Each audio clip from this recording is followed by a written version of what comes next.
Chères téléspectatrices et téléspectateurs, suivez du lundi au vendredi à 13 h sur Guérit TV Monde le commentaire du jour. C'est une rubrique dans laquelle le présentateur prend position sur des faits ou sujets d'intérêt, qu'ils soient relatifs au Bénin ou non. Entre dénonciation, approbation et suggestion, le commentaire du jour crée l'actualité, suscite les débats ou y contribue. Tapez www.gueritvmonde.bj pour nous suivre en direct.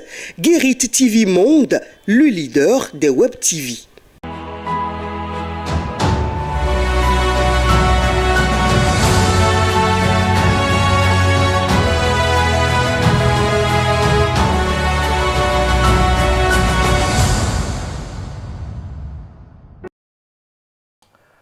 Beau. Dans l'univers des sciences sociales, notamment la sociologie, plusieurs recherches ont été consacrées au beau. Aujourd'hui, la pratique est même conceptualisée dans le vocable beaulogie et de façon scientifique, on aborde les sujets liés au beau. C'est l'exercice auquel nous allons nous adonner ce soir sur votre émission En dehors de moi, qui suis-je? Que représente le beau dans la vie du Béninois? Quand et pourquoi y recourt-il? Voilà quelques questions auxquelles notre invité va répondre dans le développement de cette émission. Mesdames, Messieurs, bonsoir et merci de votre fidélité à cette émission. Vous avez besoin d'un espace publicitaire pour faire connaître votre société ou vos produits? Seul Guérit TV Monde peut vous satisfaire.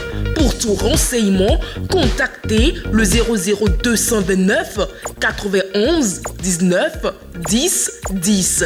Guérit TV Monde, le leader des Web TV. Koulous Edgar Adoglo, bonsoir. Bonsoir. Je l'ai annoncé tout à l'heure, nous allons parler aujourd'hui du beau. La question qui me vient tout de suite à l'esprit, est-ce que quand on parle de gris-gris, parce que c'est l'expression qu'on retrouve dans le dictionnaire, est-ce que le gris-gris et le beau, tel qu'on l'entend dans notre panthéon, veulent dire les mêmes choses? Bon, pratiquement. En fait, c'est le blanc qui a donné le nom Gris-gris. Gris-gris. Parce que, bon, pour lui, Dieu seul sait ce qu'il a pensé pour donner le nom gris-gris. Donc, communément chez nous, est lié, puisque le mot beau est lié à la langue fon. D'accord? Donc, chez les fonds, on parle de beau. Mais le mot, dans d'autres patois, désigne autre chose.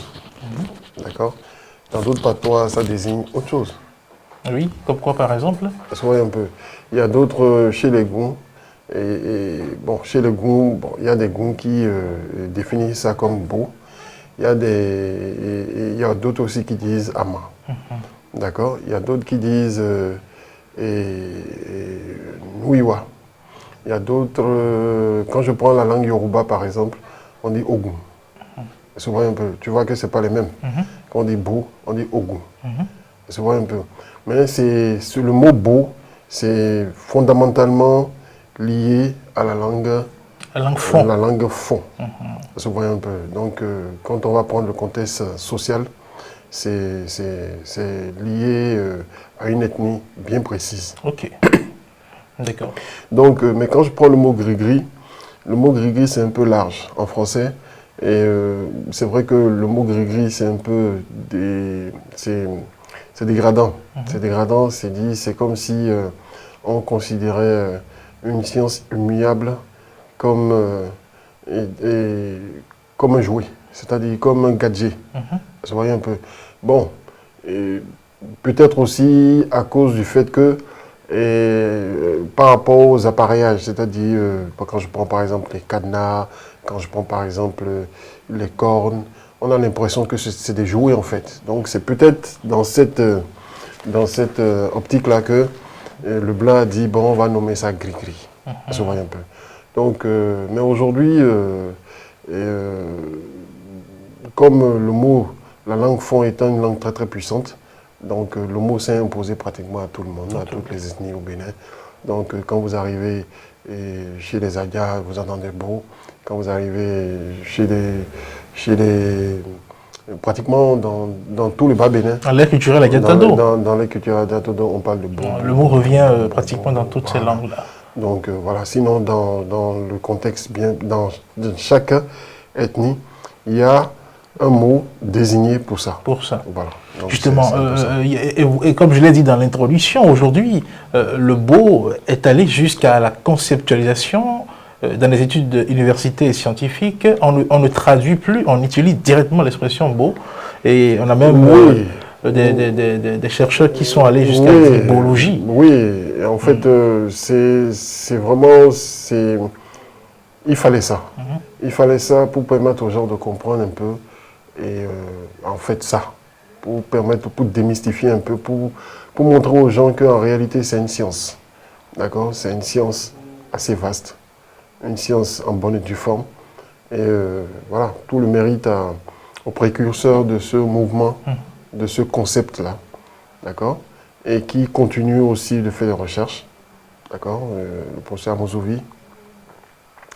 Donc, qui continue ses recherches. Et voilà, tout le monde, ça a embrasé tout le monde. Et aujourd'hui, c'est un plaisir, c'est une fierté de constater que des universitaires se penchent sur la question. Voilà. Oui, revenons maintenant au vocable beau. Quand on l'utilise, qu'est-ce que ça veut dire concrètement? À quoi ça retourne? Bon, moi, de façon très très simple. C'est-à-dire, quand on dit beau, d'abord, quand on parle de beau, les gens, ça a une connotation négative. C'est-à-dire, les gens lui ont donné, voilà, péjorative, les gens lui ont donné une connotation négative. C'est pourquoi, moi, personnellement, je n'aime pas utiliser le mot beau. Je préfère plutôt des appareillages.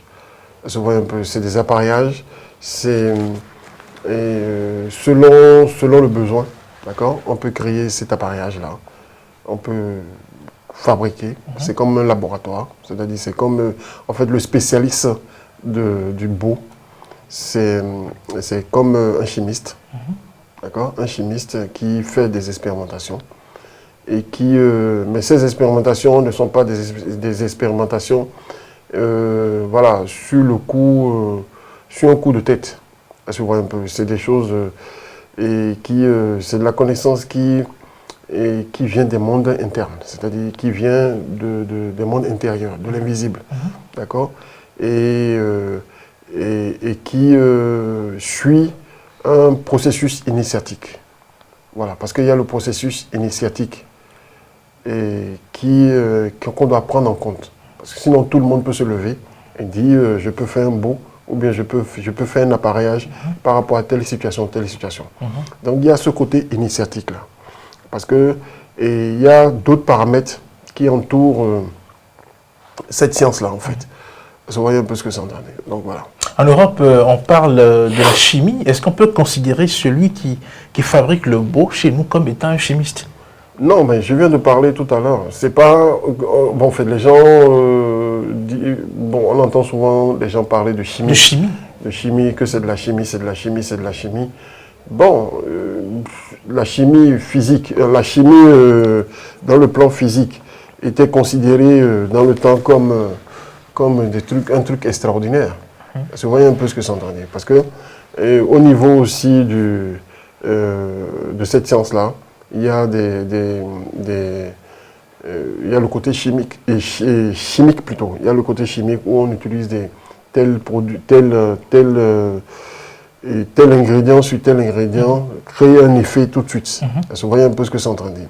Voilà, il y a l'effet physique et il y a l'effet invisible. D'accord, l'effet via l'énergie quantique. Vous voyez un peu ce que c'est en train de dire. Voilà. Donc, il y a plusieurs volets. Vous voyez un peu. Donc, voilà un peu... Le beau, quand on le considère comme appareillage, quel est le principe, ou quels sont les principes qui permettent quand même de mettre en place ce genre d'éléments? Oui, ce genre d'éléments, il y a d'abord la préparation physique de l'individu, puisque j'ai parlé tout à l'heure de l'initiation. Vous voyez un peu. Donc, il y a la préparation physique de l'individu, initiatiquement parlant. D'accord. Il y a le choix des ingrédients. Vous voyez un peu. Il y a le choix des ingrédients. Et il y a les ingrédients, que l'ingrédient soit organique ou minéral. d'accord, au minéral. Donc, il y a la connaissance liée au monde vert, puis par rapport aux feuilles. Et la végétation, les végétaux, comment aller chercher une feuille, et dans quelles conditions chercher cette feuille-là, et comment il faut la mettre, et comment il faut entreposer les éléments, etc., etc. Et dans quelle conscience. Il y a aussi le pouvoir du verbe. Vous voyez un peu, il y a aussi le pouvoir du verbe qui intervient. Donc, il y a aussi, j'ai déjà parlé de ça ici une fois, sur le plateau, il y a la loi de l'analogie. Vous voyez un peu, c'est-à-dire il y a la connaissance liée à l'analogie, telle que c'est ici, telle que c'est dans le microsome, et en fait, oui, tel que c'est dans le macrosome, on peut reproduire quelque chose qui est dans le macrosome, dans le microsome. Vous voyez un peu ce que c'est en train de dire. Voilà. Donc, peut-être tout à l'heure, je vais donner un ou deux des exemples pour illustrer voilà, ce que je viens de dire. Oui, vous avez parlé d'ingrédients, vous avez parlé d'éléments qu'on met ensemble. Est-ce qu'on peut comprendre d'ores et déjà que quand on parle de beau, tout de suite, ça constitue un mélange d'éléments ayant des fonctions précises? Oui, les éléments ne sont pas choisis parce qu'on ne met pas les éléments ensemble parce qu'il faut mettre les éléments ensemble. C'est par rapport à des principes, les principes qui sous-tendent ces éléments-là. Vous voyez un peu ce que c'est en train de dire. Mais à part le beau, il y a de la connaissance pure, naturelle, qui n'a pas besoin qu'on mélange deux, trois choses. D'accord? Je prends un exemple, par exemple. Oui. L'enfant qui a une température, qui a une forte température, ça s'applique à pratiquement tout le monde. L'individu a une température de 40 degrés, 41 degrés, et l'individu chauffe. D'accord? On utilise tout ce qui est au pouvoir, en fait, tout ce que la médecine conventionnelle a mis à la disposition, enfin prescrit, d'accord? Mais la température ne descend pas, d'accord? On conseille par exemple à l'individu, on lui dit, écoute, va prendre une glace, dépose la glace au soleil, d'accord? Ou bien dépose la glace à terre, à même le sol, et que l'enfant urine là-dessus. L'enfant urinant, l'enfant urine sur la glace, et automatiquement l'enfant commence à transpirer. Souvent un peu. On dira que, et donc, beau est ton sien, tu vois un peu, son beau là est fort. Mais en réalité, c'est pas du beau, parce que je n'ai pas mis en association, je n'ai pas agencé des éléments. J'ai juste utilisé un principe, naturel, d'accord, qu'on appelle nous venons. Voilà, parce qu'il faut que les gens fassent la différence entre nous venons, d'accord, nous venons et beau. Oui. Et cette science, c'est-à-dire les appareillages, qu'on nomme beau. Vous voyez un peu ce que c'est en train de dire. Bien sûr. Voilà, donc il y a le nouvel, qui sont des principes, c'est-à-dire on met seulement en application le principe, c'est-à-dire le principe premier s'exprime de lui-même. J'ai compris. Ça, vous comprenez un peu ce que c'est en train de dire. Le principe, c'est comme l'ail.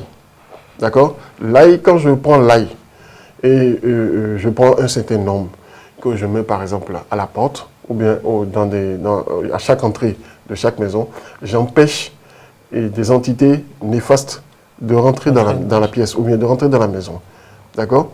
Si j'entoure ça de mystère, c'est-à-dire je mets du tissu autour, j'entoure ça de trucs là, et que je mets là, on va dire, beau ton sien, mais j'ai utilisé un seul principe. Parce que vous comprenez un peu ce que c'est en train de dire. Voilà, donc c'est ça. Autrement dit, quand on en vient à parler du beau, ce ne sont pas ces principes existants appelés nous venons qu'on utilise, mais un ensemble, une association. Voilà, une association.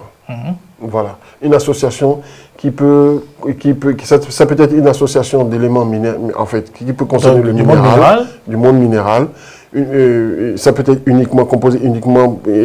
ça peut être composé que d'éléments et du règne minéral, d'accord, comme du règne végétal, comme du règne animal, d'accord.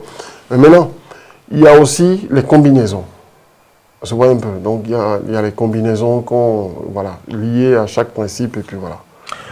Qu'est-ce qui inspire? Qu'est-ce qui amène l'intéressé, le sachant de cette pratique-là? Qu'est-ce qui l'amène vers tel ingrédient? Quelle est cette voie qui lui dit associe telle chose à telle chose pour obtenir tel résultat? D'où lui vient eh bien, cette Bon, connaissance-là. et dans notre panthéon, en fait, quand je prends notre panthéon, que ce soit Adiatado et Yoruba, on a dit cette connaissance-là a été enseignée, d'accord. C'est les chasseurs qui étaient les premiers. C'est-à-dire les vrais Bokon, en fait, je ne dirais pas Bokon, non, mais les vrais ces scientifiques là, ces scientifiques, je les appelle des scientifiques.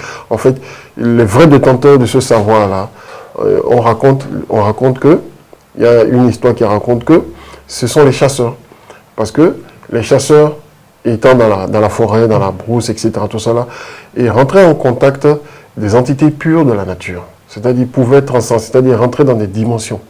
Ils se retrouvaient dans des dimensions, ils rencontraient par exemple des animaux qui, voilà, dans des conditions bien précises, devenaient des êtres humains et leur distillaient des connaissances.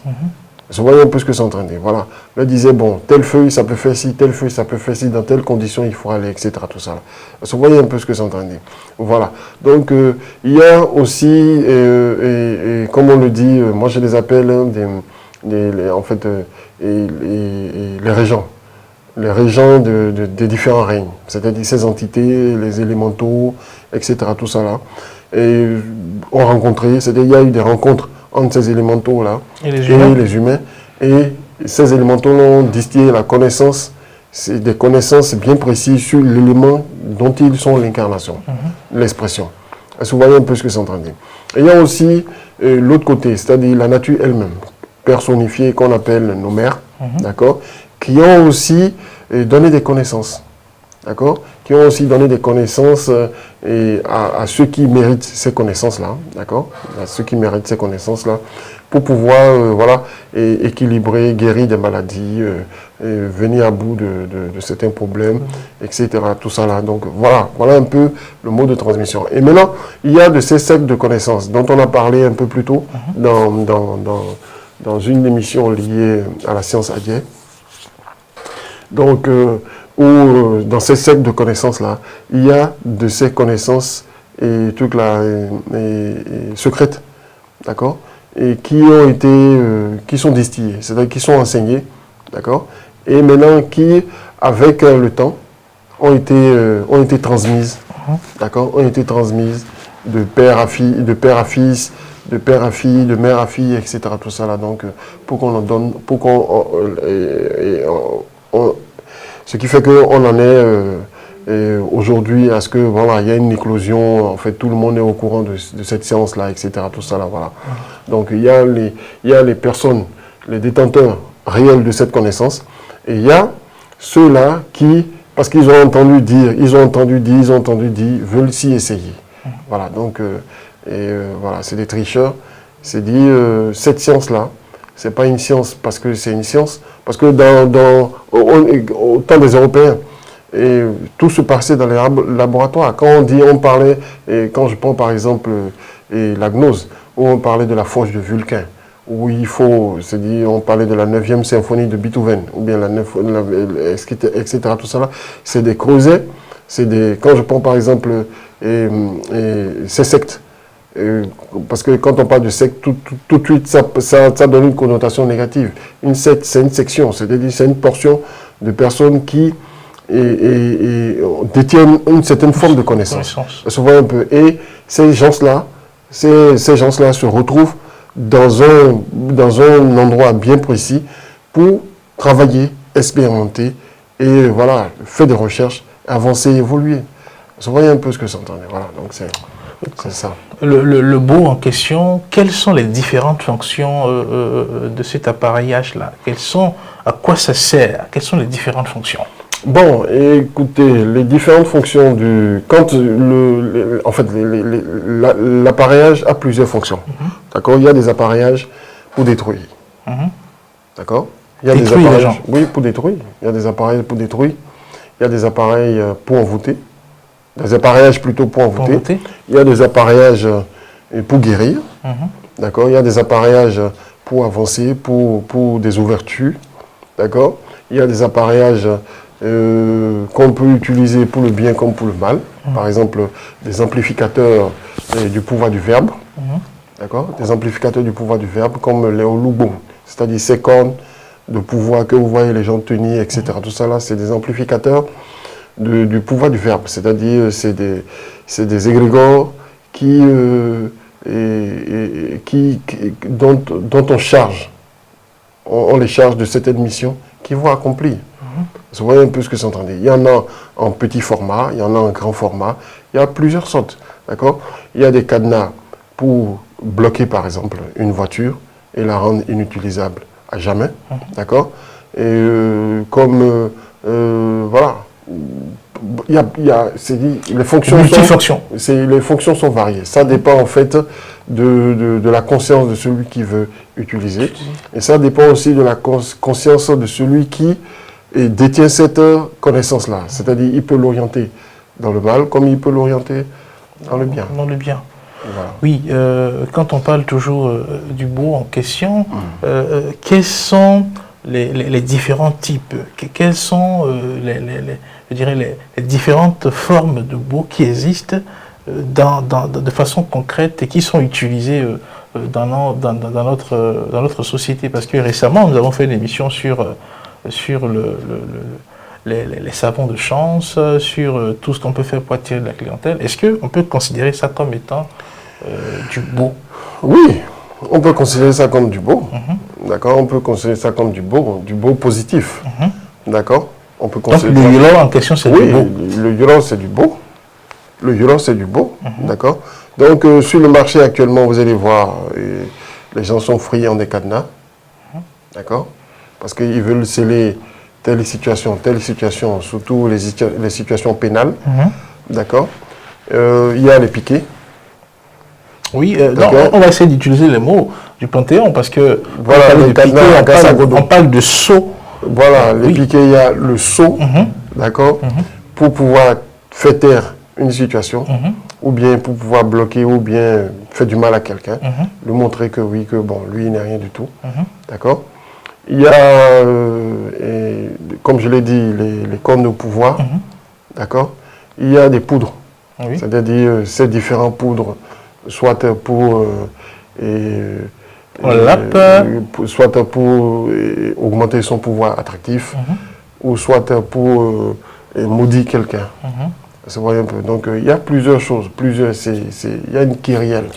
Et chaque jour que Dieu fait, d'accord, de nouvelles connaissances. D'accord, de nouvelles connaissances viennent encore, en fait, les gens expérimentent encore d'autres choses, etc. Il y a une réactualisation des trucs, voilà. Il y a d'autres même qui essaient de fonctionner comme un peu dans les laboratoires occidentaux. Comme les laboratoires occidentaux, ils font des essais, voir si je prends, si je fais, qu'est-ce que ça va donner, etc. Tout ça. Donc, voilà. Parlons de beau, nous allons utiliser quelques noms. J'ai dit tout à l'heure, Yolo de façon générique, on sait ce que ça veut dire. On a entendu parler de certains beaux qu'on appelle par exemple le torosine. À quoi ça sert? Oui, le torosine, déjà dans le mot torosine, on a to, qui veut dire le monde, qui veut dire le monde, un monde fou. D'accord? Ro, zin, c'est-à-dire on fait de vous une star. D'accord? On fait de vous une star. Donc c'est ça en fait le torosine. C'est-à-dire tout le monde converge. Son énergie, son énergie vers un seul individu et le porte vers le haut. Autrement dit, quand l'individu apparaît, on prend l'exemple d'un artiste par exemple, est-ce que c'est un truc qui marche avec les artistes? Oui, parce que si par exemple, je prends un exemple, et vous voyez les chanteurs traditionnels, aucun chanteur traditionnel ne se déplace sans un torosine, parce que c'est ça qui fait sa force. Parce que quand il va venir, il faut qu'il y ait du monde. Et plus il y a du monde pour le suivre, plus il y a de spectateurs, plus les gens vont sortir. De l'argent pour l'aduler. Vous voyez un peu ce que c'est entraîné. Même chose au niveau des stars. Vous voyez un peu, les stars font du torosine aussi pour pouvoir avoir plus de followers, plus de fans, etc. Voilà. Quand on va dans le domaine politique, il paraît qu'il y a des choses qui sont utilisées, et quand l'individu parle, sa parole perce et transperce. Oui, on appelle ça le béounou. Le béounou, C'est-à-dire quoi? C'est des amplificateurs du pouvoir du verbe et du charisme. D'accord? Du charisme. C'est-à-dire il y a des choses qu'on peut utiliser et de la présence même de l'individu, d'accord, voilà, et capte, c'est-à-dire il s'impose de par sa présence et quand il ouvre le verbe, quand il l'ouvre et il parle aussi, tout le monde, voilà, tout le monde est séduit. Il paraît qu'il y a des pasteurs qui utilisent aussi ce genre de choses. Ben oui, c'est bien dommage. Dommage, on en parle ici. C'est pas qu'on a quelque chose de particulier contre certains. Il y a certains pasteurs qui sont propres, honnêtes, qui sont vraiment avec Dieu, d'accord. Mais il y a d'autres religieux qui fonctionnent, qui sont obligés d'aller chercher de l'aide chez les sachants, ceux qui sont en communication directe avec Dieu, puisque et quand on qualifie ceux qui pratiquent le beau ou bien ceux qui pratiquent les religions endogènes d'animisme, il ne faut pas que les gens oublient que le mot animisme, dans le mot animisme, il y a le mot âme, et qui est un anagramme, et qui veut dire, le mot animisme veut dire l'âme et la religion de l'âme. D'accord? Et si on considère qu'il y a une seule âme, un seul esprit, ça veut dire qu'il y a une seule âme, et le noir pratique la religion de cette unique âme-là, d'accord, qui est Dieu.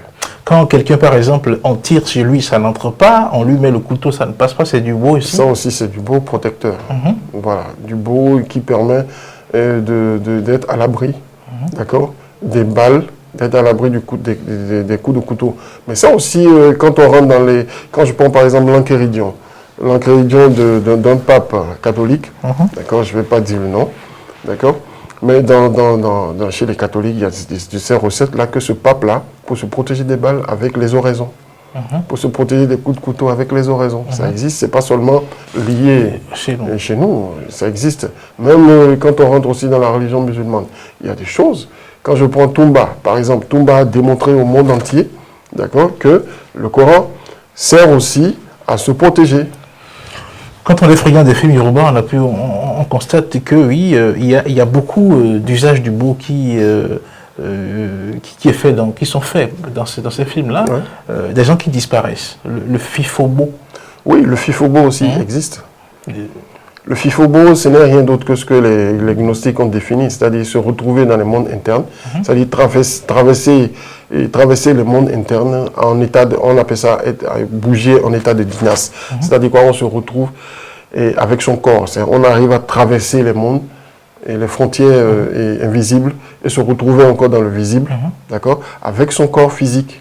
Nous sommes en train de parler des expériences pratiques du beau. Vous avez tout à l'heure donné l'exemple de ceux qui disparaissent.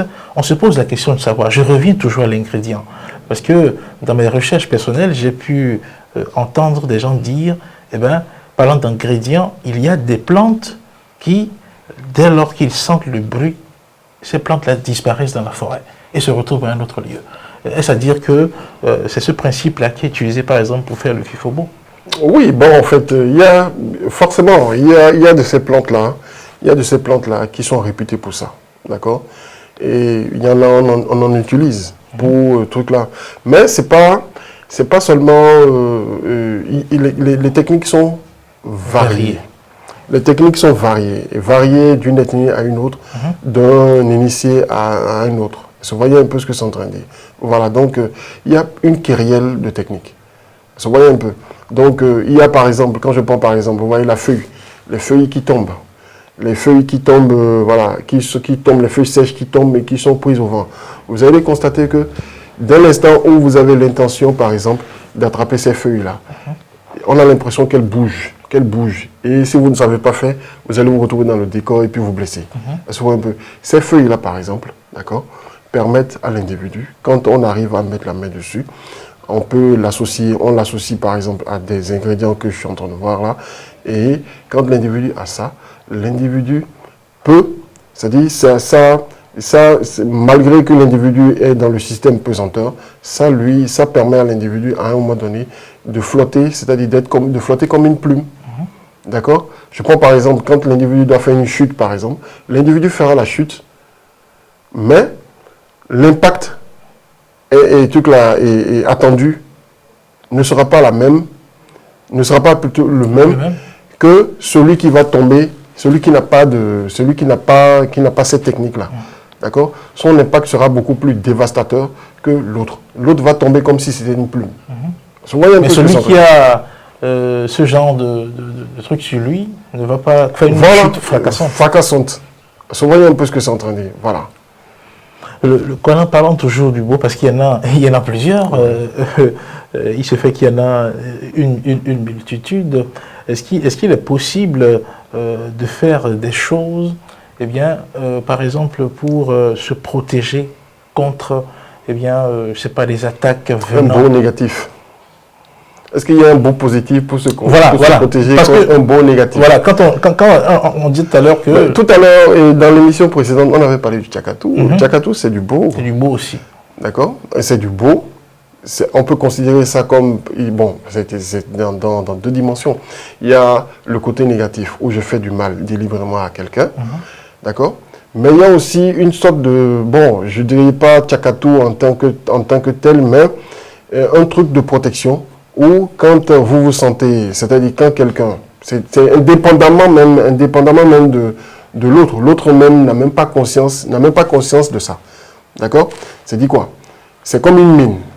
D'accord? C'est comme, je prends la Russie, vous voyez, voilà. Ou bien je prends le Bénin qui se dote de mines, qui place des mines autour de ses frontières. D'accord? Donc, quand le pays voisin va vouloir l'agresser, automatiquement, ces mines-là, ils vont tomber sur ces mines-là. Vous voyez un peu, c'est un exemple. C'est un exemple que je prends. D'accord? C'est exactement ça. C'est-à-dire, le fusil est déjà chargé. D'accord? Il est là. Dès que quelqu'un rentre dans mon champ, il prend les coups. Je ne veux même pas. C'est-à-dire, je n'ai pas besoin de savoir, de connaître qui c'est. Vous voyez un peu. C'est une sorte de fusil aussi. D'accord?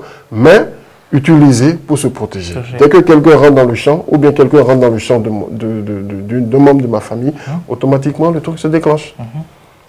On n'a pas cité tous les beaux. On a entendu dire qu'il y a de ces beaux-là qu'on qualifie de retour à l'envoyeur. Oui, les beaux retour à l'envoyeur. En fait, c'est un exemple que je viens de dire, par exemple. Il y a des bains lustrales. Tu vois un peu, il y a des bains où on se lave. D'accord? Rien qu'à se laver avec. Je vois un peu, rien qu'à se laver avec. Vous lavez toute la famille et vous êtes là, pépère, tranquille. Quand quelqu'un s'y essaie, dans peut-être le Canari, vous allez voir du sang qui va apparaître à la surface de l'eau. C'est que quelqu'un s'y a essayé et puis bon, il a pris le biais du non-retour. Bouclier antimissile. Voilà, le bouclier antimissile. Le bouclier antimissile, c'est toujours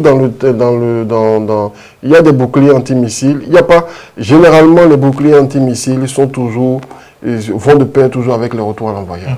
C'est-à-dire, l'individu, quand ça vient, ça ne vous atteint pas, mais ça retourne vers l'individu. Voilà. Oui, nous sommes là pratiquement au terme de cette émission. Sur la question du beau, qu'est-ce que vous pouvez dire en guise de conclusion?